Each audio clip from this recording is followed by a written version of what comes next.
Episode 24 of the Beardcaster. My name is Scott Sikora, and I am the Beardcaster.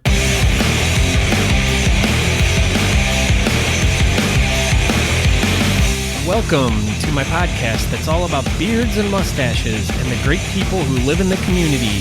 These are the stories and adventures from the people who grow them and embrace them. There are so many interesting situations that follow those of us with facial hair, from lifestyle to competitions to charity work and to everyday life and the world around us. So come on and join me on my super fun holiday-packed, fun-filled packed episode. And we talk about the stories about the people who are doing cool things with their facial hair and doing great things for other people. Once again, my name is Scott Sikora. I am the Beardcaster. You can find out more information about my podcast by visiting my website at thebeardcaster.com. You can also get direct links to all my social media, be it Facebook, Twitter, Instagram, YouTube, and a couple other things in there. And if you'd like to subscribe, there's tons of different links on there you can click, such as iTunes, Stitcher, Google Play Music, iHeartRadio, and I think that's it. There might be a couple more, but feel free to check any of those out.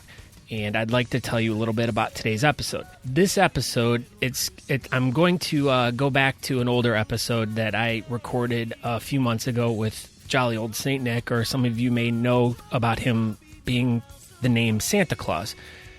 And I was going to interview him again, but he was really, this is this busy time of year. He's out there making toys and visiting all the little children and spreading his holiday cheer.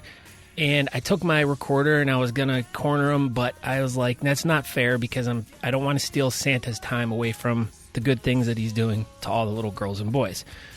So we went to breakfast with Santa a few weeks ago, or last week, and we enjoyed the breakfast with Santa.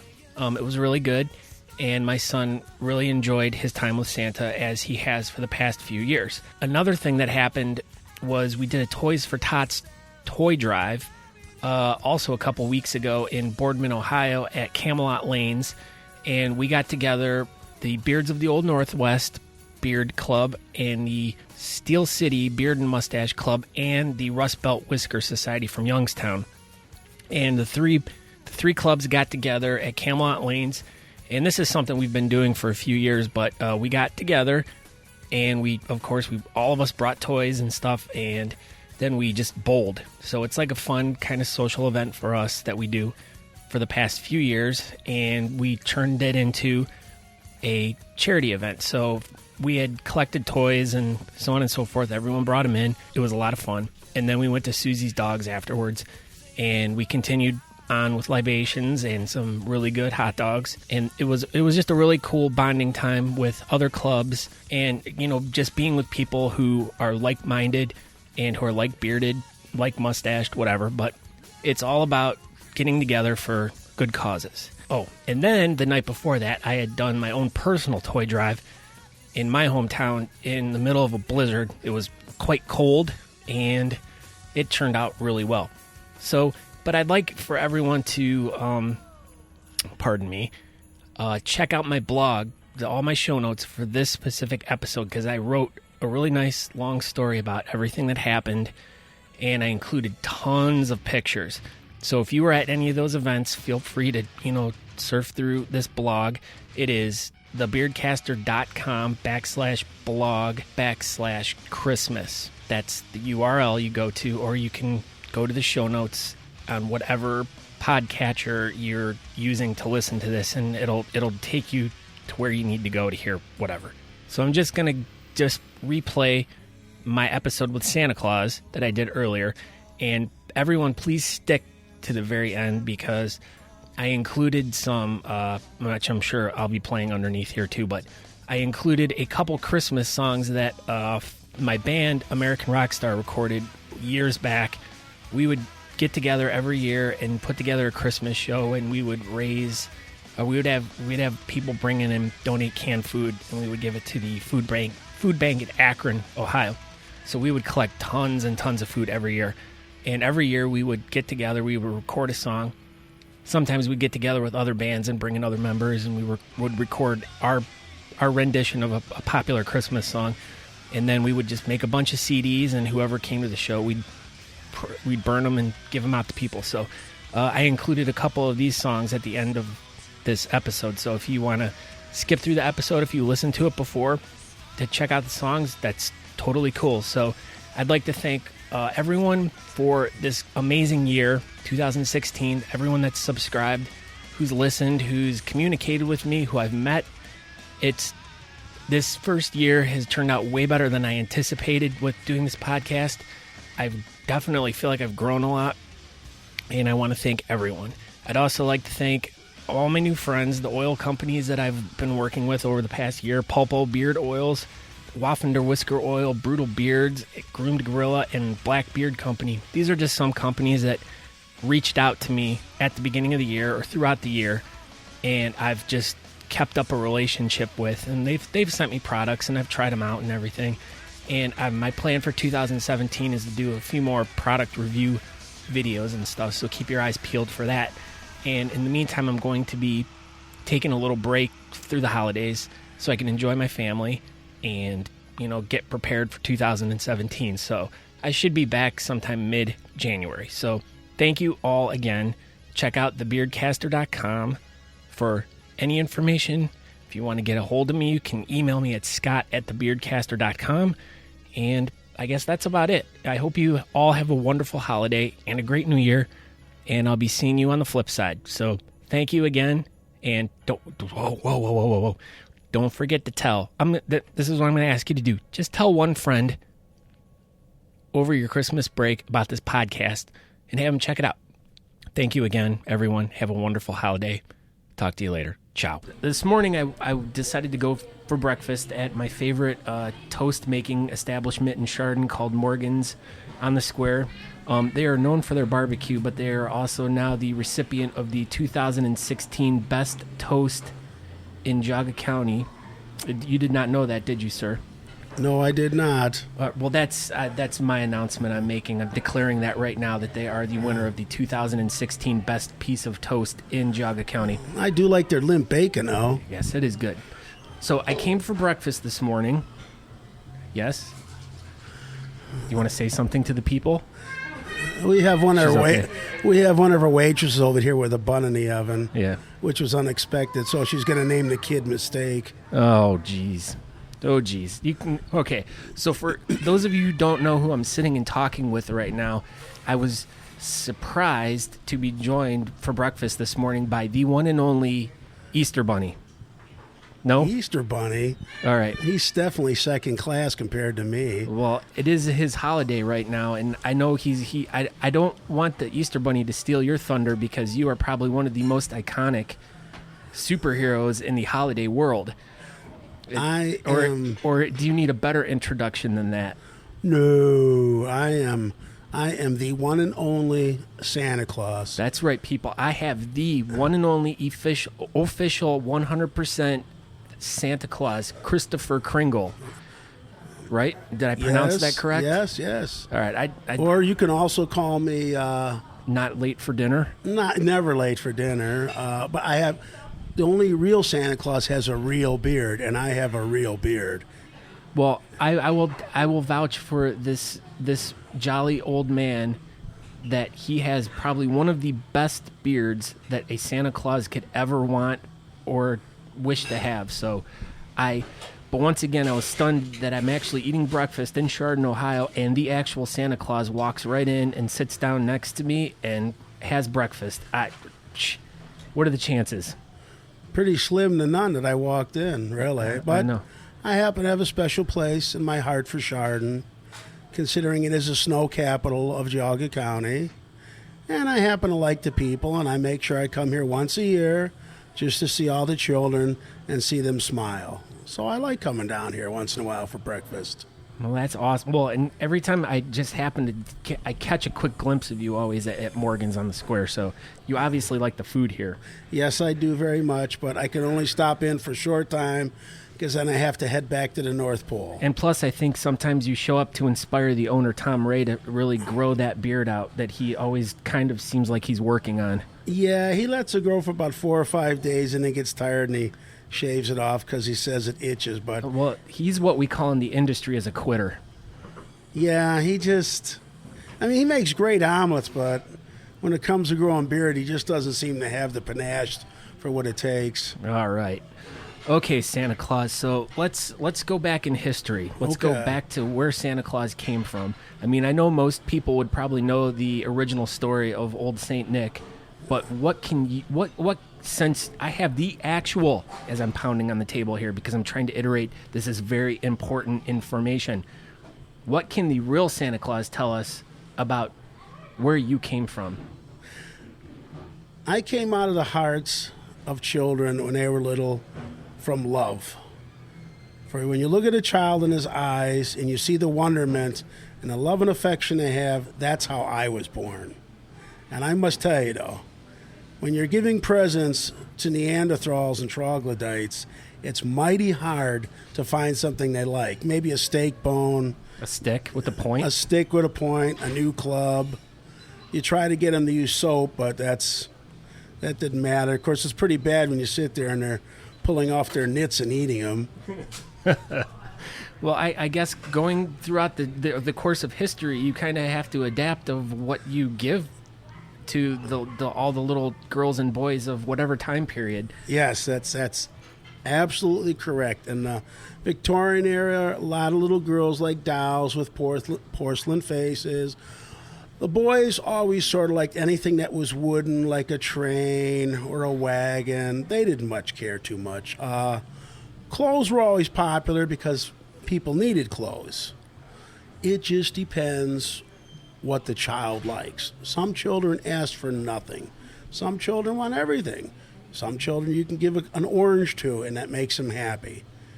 It all depends upon the child. A happy child raised with love and affection turns definitely out to be a well-rounded adult, and that's what makes the world a better place, and that's why Santa Claus is here. So not so much that maybe they remember his face, but somewhere deep inside they remember the experience and they're happy. And if you can make them happy and they can keep that with them, then I've accomplished my job. So did Santa Claus have a childhood? Not really. My life was more or less watching other people. When I was younger, I did this and I did that. I did everything from muck out stalls to polish the king's boots. But I did a lot of observation of people. And I noticed that if just a little bit of kindness goes a long way. It doesn't matter how much money you have. It doesn't matter how famous you are. It doesn't matter if they put a monument towards you. If you should pass this way but once, you just want people, the best thing they can say about you is, he was a nice person. That is the best thing you can do. And I always tried to be nice to people, and that's how I saw my role as Santa Claus. There was a gentleman when I was way, way, way long ago who used to leave gifts on the doors for children whose parents didn't have much money. And he enlisted me in his aid, and as he passed the job on to me, and I just took it one step farther, and that's how Santa Claus was born. So you hired reindeer. That's how you took it one step further? Oh, absolutely. Yeah. But I will tell you one secret. Okay. Well, You know how we get them to fly? Here's an exclusive. Okay, go ahead. Beans. Beans. Gives them lots of gas. Oh. So apparently you have to wear a gas mask when you fly. Well, that's why I have the beard with the gas mask. So you're saying the beard helps filter out the... Yes, it does. Oh, It does. So, okay, so then, all right, so obviously we've come to the conclusion that Santa grew a beard because he's trying to protect his nose from the foul stench of the reindeer's gas. Yes, that's true. All right, but that's not the only reason Santa grew a beard, correct? No. All right, so let's get to the root of your beard, and I'm not talking about your beard hair roots. I'm talking about why Santa decided to be a facial-haired gentleman. Well, Santa did not want to be recognized by anybody. So he grew a beard so he could just blend in with everybody. Because many, many people a few hundred years ago had beards. Nobody really shaved. It just, there wasn't time for it in them days. So I grew a beard to just blend in. And I found that I could actually grow a pretty nice beard. And as I got older, it got whiter and whiter. And I decided not even to cut my hair and let it get longer. So then I walked around and everybody thought I was some old sage. But that was fine. And over the years, people just assumed, as they saw me once in a while going through the sky or seeing me in the city street, there's Santa Claus. There's the man who passes out gifts to the children. So how is that hiding from people if people know who you are then? Well, if I shave my beard off, nobody will recognize me. All right. But since I live at the North Pole... Okay, so now we're talking climate. So now you need to have that beard to keep your face warm. Yes, at the North Pole, its average temperature is about 50 below zero. With a wind chill, it could be 75 below zero. So it is safe to say that you don't care for the elves, and that's why they don't have beards to keep them warm. No, actually, the elves can't grow beards that well, so they just decide to shave. Oh, okay. So, but that's okay. So they're cold then all the time. Yeah, sometimes, but you know they're nice little minions. Yeah. Well, I mean they're little, so their blood's flowing faster. Yes, through yes, they're short. They're like little dogs. Yeah, they're closer to the ground, so the closer you get to the ground, the wind passes over much easier. Well, heat rises, but Yes. it would go over them. So, but they're getting the draft. Yeah, but believe me, they're not starving. All right. They have nice hot. We have central air and central heat, so they're okay. All right. Well, when would you need air conditioning up in the North Pole? When it gets above 32 degrees, which is once in a blue moon, on a nice sunny day, they're just used to they're used to the colder climate. All right. And being Santa Claus, of course, I don't really care for that warm of weather because I sweat terribly if it's 50 degrees outside. The cold weather probably gets your blood flowing. You got to keep moving to keep going. Yes, yes. I do much prefer cooler weather. All right. So we've determined that the beard is a way to distinguish who you are. We've determined that the beard is there to keep you warm in the wintertime, or in the North Pole, pardon me. And we've distinguished that the Santa Claus beard is there to protect you from the stench of the exhaust from the reindeer. Yes, that's true. But after a while, you can't even smell it because you get so used to it. Oh, and probably the adrenaline going through you for delivering the toys. It's just it's constant motion of you just got to keep going and going, and you're just super excited to make the kids happy. So. Yeah, when you're doing Mach 7, it's pretty exciting. Yeah, I'm sure that the fumes just blow right over you. Oh yeah, you're doing Mach setting, man. You know, especially when you roll up on a 757 and you slow down a little bit so they can see, and then you go by them. They don't tell anybody. Back at, air traffic controller, we just saw Santa Claus going by. Yeah, well, they could lose their job. Yeah, that's true. I mean, a lot of these UFOs you see in the wintertime was Santa Claus going around the world checking on different places, and it's like, oh, that must be Santa Claus again, but they're not going to say that. Sometimes just say UFO, they're not going to say Santa Claus. Well, it's a lot like around the 4th of July, everyone calling in UFO things around the 4th of July because they're seeing fireworks and all these Chinese lanterns floating around. Right, and that was a big thing, them Chinese lanterns. I sent a bunch of them out. A lot of kids got them for Christmas. A lot of kids lit them around 4th of July. So then, unfortunately, the police departments get a lot of calls about fire in the sky. So there you go. Santa Claus is promoting criminal activity. We don't like that, Santa. Well, hey, at my age, it's... You're like Grandpa. You have your kids and you have a way with them, but then the grandparents are there always spoil those little kids. Yes, they do. Yes, they do. All right. So, what is your opinion of the beard and mustache craze that's been going on for the past? I wouldn't even know how many years to put it, but obviously you've been aware of, because you're aware of everything. So what are your feelings on the beard and mustache industry currently? Well, the beard and mustache throughout the years has had its ups and downs. In the 1860s, 70s, a lot of people grew beards. Before that, people shaved. In Victorian England, some people had beards, mustaches.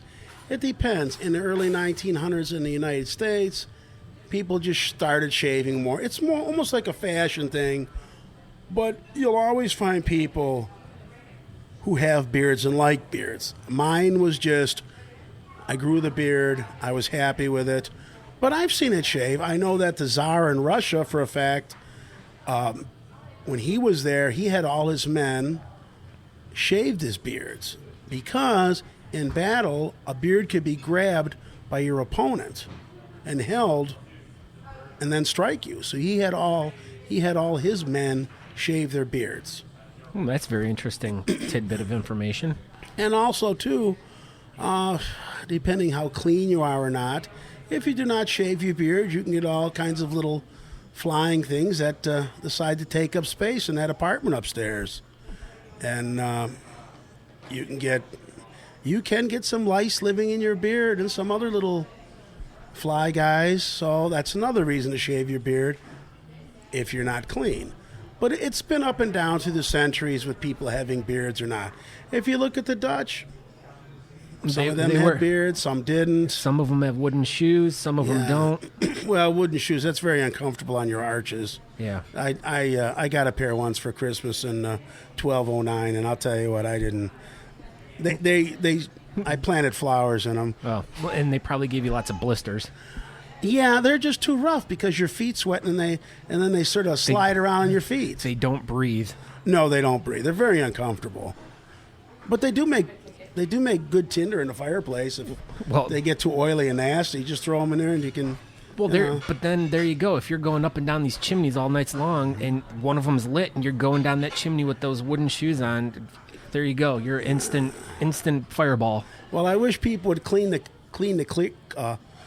creosol out of their chimneys more, because I can't tell you how much black soot I get on my suit and how hard it is for them little elves with them little hands to get all them particles out of my suit. Well, maybe you should start sending bills to people for cleaning their chimneys out. It's an extra service you provide. We couldn't do that. That would be un-Santa Claus-like. Yes, but you're also saving people from their houses burning down. Yeah, that's because my suit is cleaning them out for them. All right, so maybe you should disperse the cleaning bill amongst all of the different houses. I mean, literally, you'd be charging like a penny to each family. Oh, yeah. Yeah, that's not bad. I never thought about that. I have to think about that.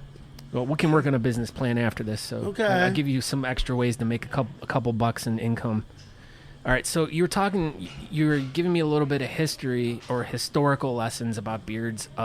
Since you've lived for so long, at least over 25 years that I know of, what other historical beard facts do you have? Or have you noticed trends over the multiple centuries and decades of your spreading of cheer and goodness to all those children of the world? Well, I can tell you that most Vikings had beards and long hair, and a part of that was part of their looks to strike fear into the Englanders. They did not, a lot of Englanders did not have beards. A lot of noblemen did not have beards. A lot of peasants did have beard. But when they saw the Northmen come in with the beards and the long hair and the locks, that struck a lot of fear into them. So, okay, I don't mean to interrupt your story here. So Santa Claus coming down the chimney, that time of history, and a child sees you in their living room in the middle of the night, wouldn't that scare the crap out of them? In England, yeah, but I try not to let the kids see me. All right. In Norway and other places where the Vikings were, you just fit right in. I mean, they gave some bodacious parties around Christmas time. You could just walk in there dressed as you want, and you look like everybody else. So, I'd sit down with Ragnar or Hogarth or something. We'd have some ale and stuff, and it was really great. Their type of mead would knock you off your feet. Very good. Okay, so before I interrupted, you were talking about the Vikings and their beards and instilling fear upon their enemies. Yes, and the Vikings never wore underwear, horned hats. No, they pretty much went commando, but they never wore horned hats. And they were excellent blade throwers. They could throw an axe 30, 40 foot like it was nothing. So they could throw Wesley Snipes pretty far. Oh, absolutely. Right. They had some Vikings who were called berserkers, who would put themselves into a trance where if they were hurt or wounded, it didn't affect them, and they pretty much would kill anything and everything that was in their way. And a lot of times they would be in the front line of attack. Oh, wow. Yeah, and they would. Would they hide like daggers and stuff in their beards? Maybe. No. They usually had a double-edged blade, or axe, I should say, or they had a sword, or they had a couple knives in their belt. But a lot of times they would strip down to the waist, and they would go forward and they would attack, and they were very good at what they did. So the Englanders, you have to remember, England was not one country. You had Northumbria, you had Mercia, you had all types of little fiefdoms that were all by small different kings. So they would go in there and they would attack. They would come up the river and they would attack along the shores and move inward, and they'd strike a lot of terror into the hearts of the Englanders. And it didn't matter if it was a castle or a monk's it didn't matter what it was. They would take everything away, anything they could. So they really scared a lot of the Englanders. Well, that time of history was really a bad name for beards then, for anyone who wore a beard, I would assume. Yeah, they the Vikings just basically gave beards a bad name. All had beards. Oh, well, yeah. And now we celebrate them on TV with all the Viking shows and all that stuff. Yeah. Because it's cool, once again. That's why I said the coolness of beards. And there you go. The Viking trend would probably not be popular right now if it wasn't for the beard trend going on. No, men today have a hard time. No, I don't think you understand what I said. Oh. I'm kidding. I think that men today that I see have a hard time expressing their masculinity, so they grow a beard. It's one of the last things they can say. Hey, look, I can grow a beard. And it's nice that an old tradition has come back to the forefront. And I think it's a very nice thing, because only the male, basically pretty much, unless there's an anomaly, can grow a beard. And I think it's a very nice part on male's part that they don't have to shave, because shaving is really not natural. A beard is natural. It wouldn't be there for no reason at all. So in my opinion, as Santa Claus, I think all men should grow a beard. Well, that's going to go on the back of the CD, on the front page of the magazine. Santa endorses. The longer the beard, the better. All right. Okay, Santa, I have another question for you, since you seem to be very culturally knowledgeable and have a lot of historical knowledge, and I'm having a very hard time scoring an Amish interview. All right. What and why? The Amish, well, the Amish being the type of, well, there's the Amish, the Mennonites, and there's the Mennonites. The Amish are more strict. They originally came from Switzerland. That's where they started out, but they were persecuted. Where the Swiss Army watch and Swiss cheese came from, right? Yes. But the Amish were persecuted because of their beliefs in Switzerland. I think a lot of them, the persecution started in the 1500s, if I remember right. But you won't find any Amish in Europe. They were persecuted for their beliefs. One was that instead of being baptized at birth, you have to make the conscious decision as an adult to be baptized and join the church. And the Christians did not like that. So they were persecuted out, and a lot of them came slowly. They moved. They were in Germany too, and they came to the United States. The difference between the Amish and the Mennonites is that the Amish, they were originally called Anabaptists. That's what they were in Europe. But when they came here, they evolved into two groups. The Amish, which is more strict, no vehicles, no electricity, no modern conveniences. But the Mennonite were less strict. They allow stuff as vehicles and electricity. The Amish, the Anabaptists, are considered old order Amish. But they don't do things such as take pictures. They don't like their picture taken, really. Because it captures their soul, right? No, that's more the Indians worried about that. Oh, okay. The Amish is just like, so it's not part of their culture. To have an interview with them, you could possibly get one, but you'd have to really know one. to ask the right questions because Yeah, asking the question. Yeah, you'd have to keep it. It would have to be straightforward and stuff, but there would be no pictures allowed to be taken. All right. Okay, so basically where I was going with my question, and now what is the significance of the Amish beard? Well, the Amish beard is once you are married, you are supposed to grow a beard. It's part of being a man, an adult, and you are now married. Women do not cut their hair either. They let their hair get very long. They've actually let it get below their waist. They can cut it when it gets too long, but their hair must not be showing. It's up underneath the hat. And the men cannot trim their beards either, correct? The men basically don't trim their beards unless it gets too long. They keep it as a certain length. They can have their beard very short if they want, or they could have it long. It pretty much depends what they want. But as long as they're married, they must have a beard. If you are not married, you have a clean-shaven face. All right. Now, when you're talking beard, we're talking from ear to ear, no mustache. No mustache. Okay. Now, what's the signification of the Amish man who just has the hair directly on their chin? There are some Amish men who have just a little, very small beard, like a soul patch. But it's really not. Now, I was under the understanding that was for the men who were getting married, like the engaged or courting a woman, that they wore that style for a short period of time. Then once they got married, then they grew the rest of it. They may. I myself have never seen that. As Santa, I've never seen it. I've only seen the ones with very short beards or regular beards. That's all I've ever seen. Does Santa visit the Amish? Oh yeah, sure. I know some. I know the Yutsies and the Kaufmans and the Millers.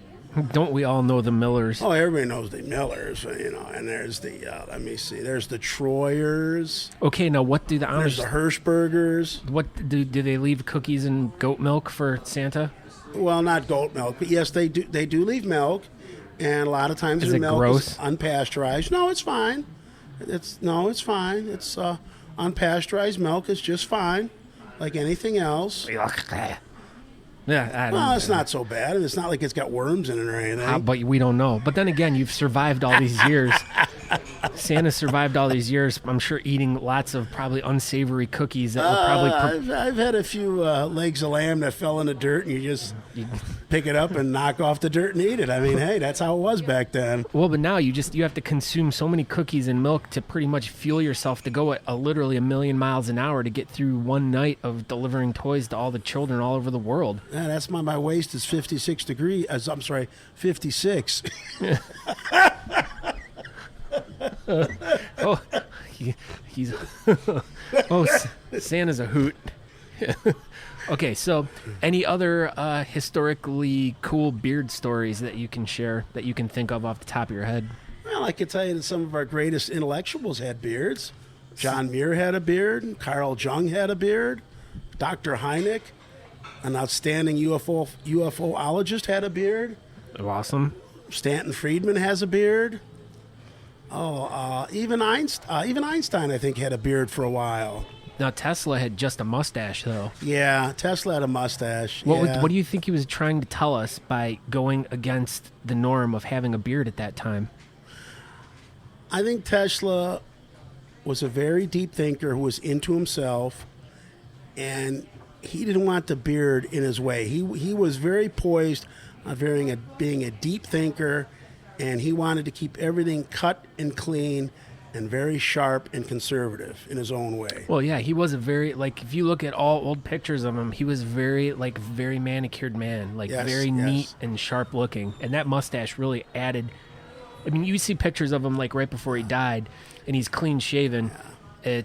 He just looks like an old man, but in his earlier years, that mustache added a very distinct look to him. If I remember right, I think he worked for Thomas Edison at first. That is correct. But he did not like Edison stuff, and then I think he worked with Westinghouse later, but Edison did not like him at all because he wanted to give free current around the world. There's even a theory that the 1908 explosion in Russia that some people say is a meteor. The meteorite. Where it blew over the woods. Some people think that Tesla was trying one of his tests. The death ray? Not really so much as a death ray as transferring electrical current into the atmosphere to see how far it could go, and that it traveled halfway around the planet and hit the forest. But, that's never been proven. Yeah, I don't think so. But it's just a thought. You never know.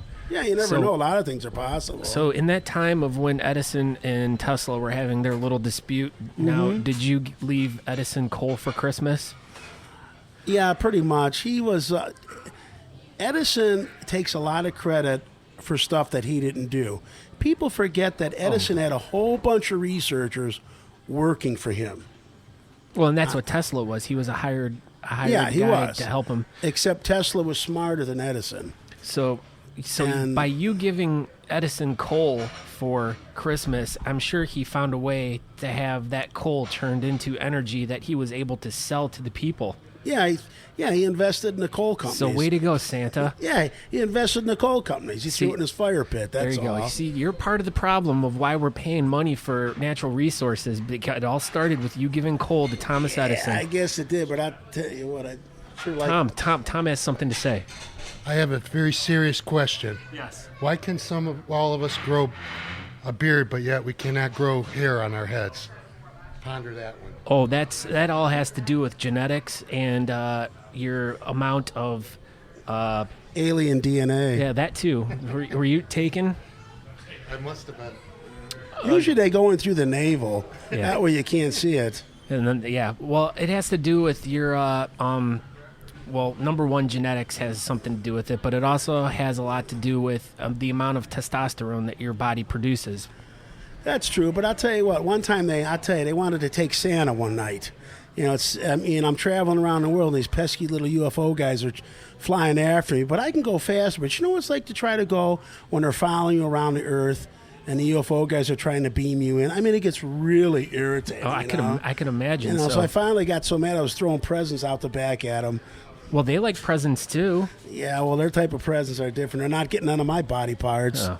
But maybe they're not after your body parts. Maybe they know you're like the ultimate specimen, and well, they can't have my DNA either. Yeah, because then they start cloning like Santas. Yeah. They'll have Nordic Santas. Well, I don't want a Nordic Santa with green beard. Yeah, and there's only one Santa, and that's it right here. Okay, so what's Santa's take on these quote unquote mall Santas with their fake beards and their fake? I know they're promoting fakeness. They're sad. They're sad. There's no comparison between having a real beard and a fake beard. Those polyurethane beards are for the birds. Those things are only good for making nests for the robins. That's all they're for. And aren't they very flammable? Yes, they're very flammable. Okay, so Santas are dangerous with fake beards are extremely dangerous for your children. So don't let your kids sit on a Santa's lap with a fake beard because he is dangerous and flammable, and your child might go up into a fire. Yeah, and them guys are just, half of them are in the bag anyways when they're sitting there because they've had so many kids or that. They don't have what it takes to be real Santa. They're just there for the money.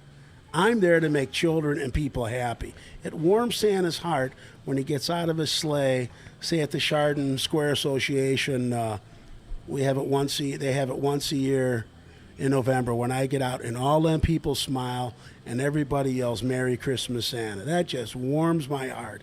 It knows that Santa's doing a good job. It doesn't matter who the man is. They're looking to meet Santa, and that's my whole job, is to make people happy. Well, I remember this past year when Santa was going around and greeting all the children, and at that time there was a line of about 46,000 kids that were coming outside of the building, wrapped around Chardon Square 18 times, and we're like, there's no way we're going to be able to get to Santa tonight, so we decided to come over to where we're at now, Morgan's. We had dinner. We sat here, we watched all these kids go through the line, and then we decided, and it was getting really, really late, so we're like, all right, well, we'll go over and we'll see if we can at least get a look at Santa. So we were the last people in line, and the line was going through real quick, and we were able to see Santa, and Santa was just as amazing for us as I'm sure he was for the first kid, for the 18,000th kid, for the 36,438th kid, and then probably for the 46,832nd kid. I mean, he gave each kid the same amount of love, the same amount of, like, you're just amazing. Santa always gives time to children. There is no cutoff. I will give each child all the amount of time he needs, especially special needs children. Mm-hmm. I had a child come through who had shunts on the side of her head because she had cochlear implants so she could hear. And I realized when I seen that child, it would be hard for her. So I talked to her and I looked her in the face because I knew she could read some lips.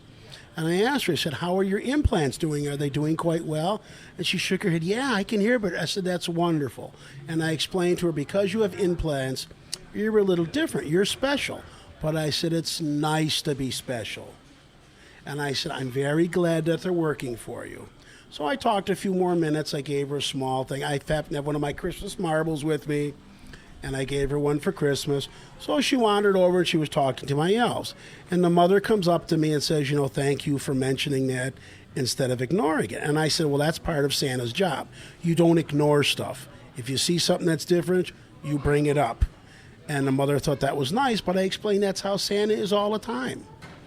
We don't deviate. We don't care if you can't talk, if you can't hear, if you have to use sign language. We will find a way to talk to the child. We do not treat anybody. You are all, to Santa, you are all children, so if you have a little bit of a problem, that's okay. But that's just how Santa is. Santa wants every child to feel special and to feel loved. And Santa always tells the children, if one's feeling bad, doesn't matter how old you get, doesn't matter where you go, Santa always has a special place in his heart for you, and Santa never, ever will forget you.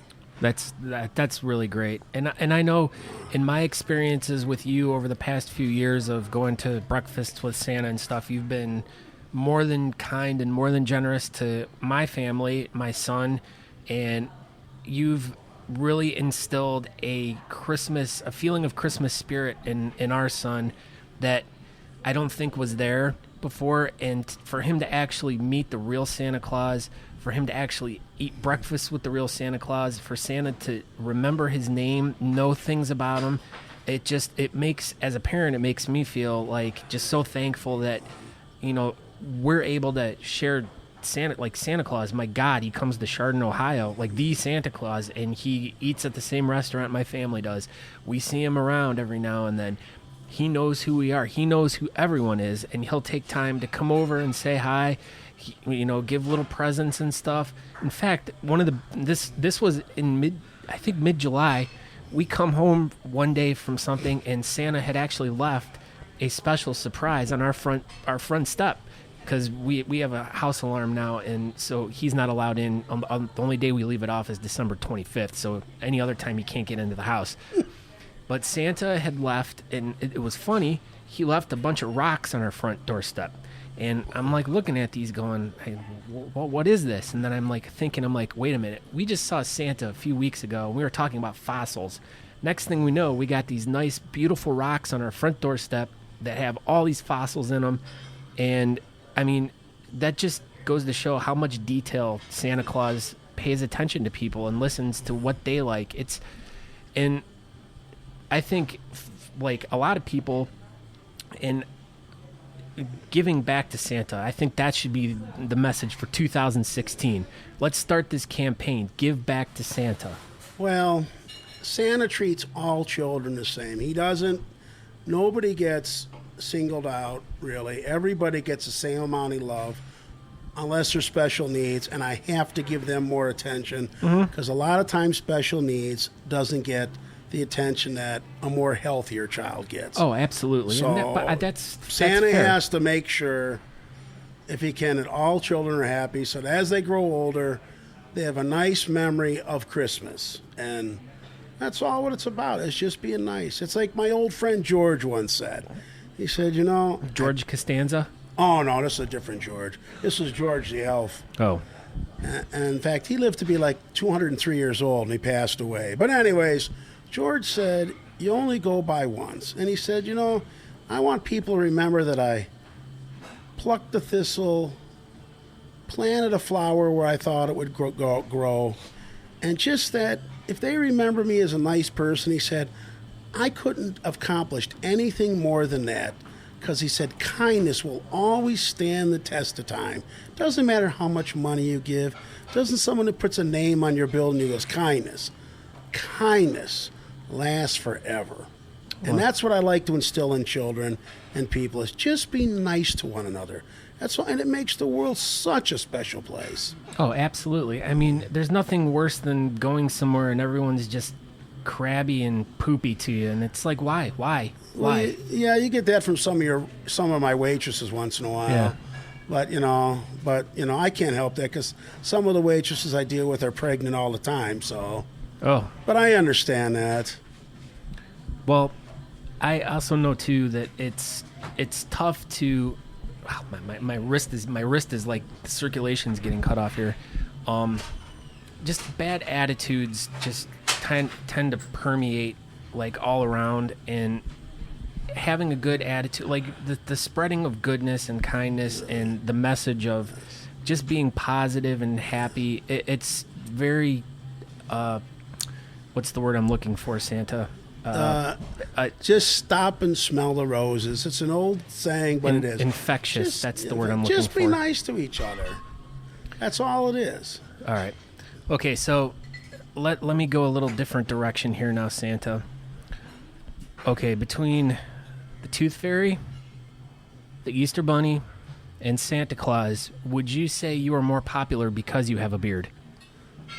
Oh, absolutely. But the Tooth Fairy is a jerk. Oh, he just wants the teeth because he likes to suck the enamel off them. That's all he wants. No, that's just disgusting.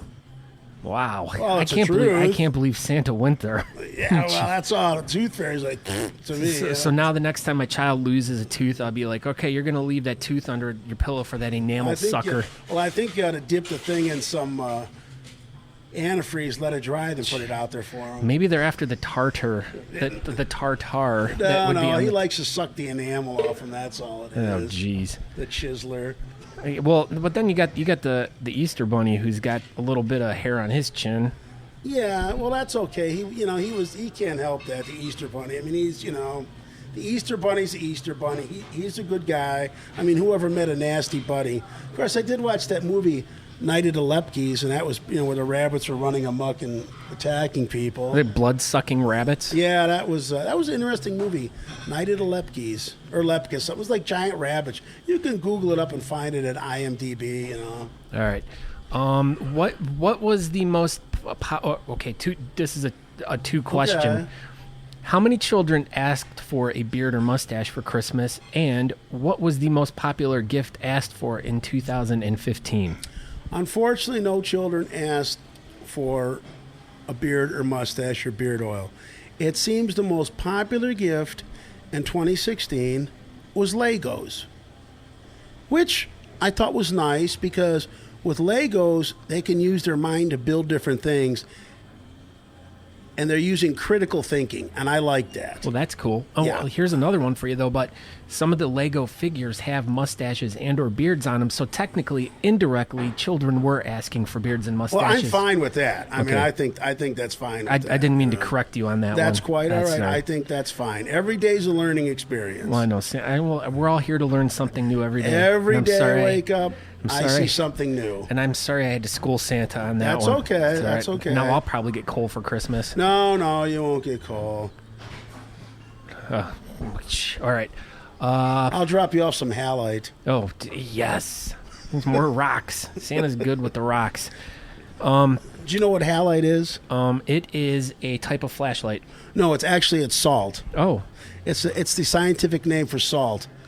And we have two big mines under Lake Erie. Oh, yeah. Speaking of two big salt mines under Lake Erie, apparently what I've heard and read is that is the secret underground UFO base. That's where they store them. I didn't think anybody knew about that. Well, I mean... I've heard that before. Well, that's why they talk about the UFOs that come out of Lake Erie. Yeah. Because the average depth of Lake Erie is only 60 feet. It's the shallowest of all the Great Lakes. Yes, it's the shallowest. That's why you get such... and I hear it's the shallowest of all oceans, too, in the world. Well, it's not considered an ocean. I know, but it's not. But it is the shallowest of all. It is the shallowest. That's why it gets so choppy and the waves are so bad. That's why Lake Erie's like that. Now, Superior's, I think the average depth of Superior is like 250 feet. But I'm not sure. That you'd have to be checking out. All right. Well, Santa has the best part about Santa is he's like a walking encyclopedia. He knows a little bit about everything and a lot about a lot of things. So that's why once Santa walked in this morning, and I'm like, oh my God, Santa, I got to talk to you. I had to like run home really quickly to get all my recording gear so I could record a conversation with Santa. That's okay. Santa likes people. Well, you can't be Santa if you don't like people. Well, unless you're a fake Santa. Oh, no. We ain't a fake. I say a pox on all them fake Santas. Well, I'm not saying you're a fake Santa. I was just implying that all the other Santas are fake. Yes, trying to steal your thunder. Bunch of bitches. I said that, not Santa, so you don't have to quote him on that one. That's me saying that. All right, Santa, what do you think is going to be the popular Christmas gift asking for 2016? I will say probably not mustaches and beards for children, but what's your foresight onto this year, and what are the elves already gearing up? The elves are working on a lot of Hot Wheels this year. All right. A lot of young boys seem to like Hot Wheels. The girls seem still to like a lot of dolls, like the Bratz and stuff like that. Littlest Pet Shop. Yeah, unicorns. I don't think Furbies are going to come back, but they seem to like a lot of dolls, the more contemporary dolls. All right. They're not, and a few of them still like Barbie, but Barbie isn't as popular. But Barbie is still a mainstay of the industry. What do you think I know you tend to lean more towards talking to children over the holiday and asking them what they want for Christmas. Now let's pose that same question I did earlier. The adults that you meet, what do they seem like they are looking for from Santa for Christmas? What is a general adult's Christmas wish list? Generally, it's not monetary. It's just alcohol. No, they want peace of mind. Oh, they want peace of mind, and I tell them that look around at what you already have. If you have a job, if you have family and friends, you have the greatest gift in the entire world. Walk outside, look at that tree, touch the bark. It's a living thing. Look at this. You live on this planet where this beautiful living planet. Go out to the woods. Sit there. Just listen. And you can hear the trees talk. I tell them they want to learn to relax, but they're so caught up in their lives of making money and working so hard and of a want for this and that they forget what's really special. All the things that are right in front of them. That's it. They forget that. But a lot of them just want, oh, Santa, I want to learn, I work so hard, this and that. Like, it's not about trying to keep up with the neighbors. It's about keeping up with the Kardashians, because that's the standard of today. Yeah, I should have never gave her all that fill. Well, thank you, Santa. Way to go. Another thing that you failed on. Go Thomas Edison, then you're giving the Kardashian stuff. Well, I'm sorry, that thing of popping that champagne cork on her ass was like, yeah, okay, that's just way too much booty for me. Yeah, you heard it here. Santa said so. Okay, Mr. Santa Claus, I guess we can wrap this up now. Do you have a website? That's kind of funny, but no. SantaClaus.com? We'll just throw one out there. No, usually I just go through, if I want to, I can get in touch with Beard Crashers? What is that, a website? Yeah, I think so. I'm not sure. I haven't been on the web in that long. I'm always so busy. If I want, I can just get a hold of my friend Scott, but I really don't have a website. But I do know that Antiques on the Square in Chardon wants me to put my picture on there in my uniform.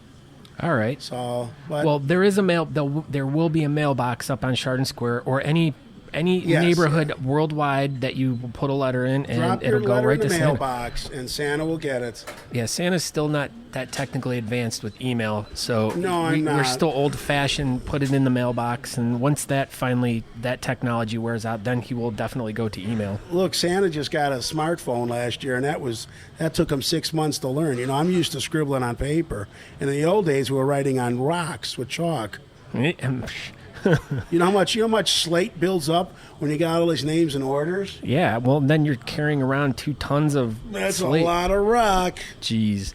All right, Santa, well, thank you so very much. We're actually, since we've had touched upon the UFO topic a little bit, later this year I will be, hopefully I'm going to have to mail Santa Claus to meet him up again, but there I'm going to do the 2016 UFO Bearded Men catch-up, and I'll have Santa Claus on as my guest, so him and I can discuss the candidates for this year. So since it was really shocking to me how much Santa Claus knew about UFOs and stuff. So Yeah, and to all your friends out there, listen, I did meet Dr. Hynek in person and talk to him. He was a really nice guy, and I was quite impressed by his knowledge. wow, very cool. Yeah, we're really sorry he's gone even today. Yeah, he would have definitely had a lot more insight nowadays if he wouldn't have passed away. But I'm sure a lot of you beard guys don't know who J. Allen Hynek is, but a lot of you UFO guys will. So we'll post some show notes stuff, and you guys can check that out on your own time and learn all about the importance of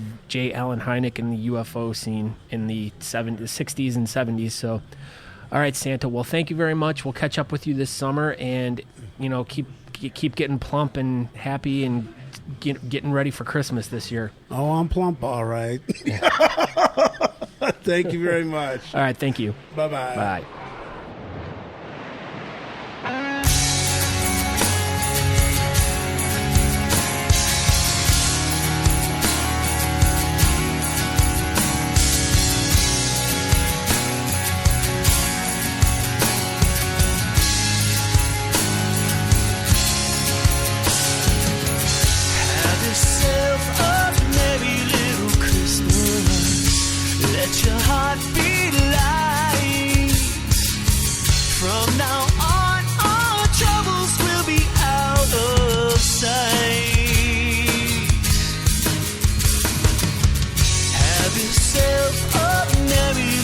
Christmas, make the Yuletide